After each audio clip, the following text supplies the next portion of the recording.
সাল্লামের সমগ্র জীবনে ঘটে যাওয়া সকল অলৌকিক ঘটনা এবং আল্লাহর রাসূলের মুজিজা সম্পর্কে বিস্তারিত। তাই সম্পূর্ণ ভিডিওটি না টেনে শেষ পর্যন্ত দেখার অনুরোধ রইল।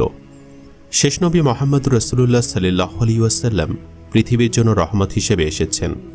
আল্লাহ তাআলা কোরআনে বলেন, আমি তো তোমাকে বিশ্ববাসীর জন্য রহমত হিসাবে প্রেরণ করেছি।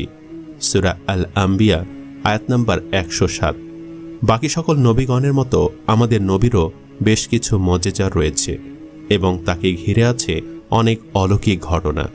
শেষ নবী হযরত মুহাম্মদ সাল্লাল্লাহু আলাইহি ওয়াসাল্লামের জন্ম ঘিরে পৃথিবীতে অলৌকিক ঘটনা ঘটেছিল।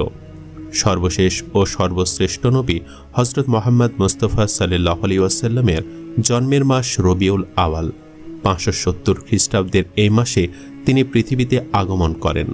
তার জন্মের সময় পৃথিবীতে অলৌকিক ঘটনা ঘটেছিল। এই ঘটনা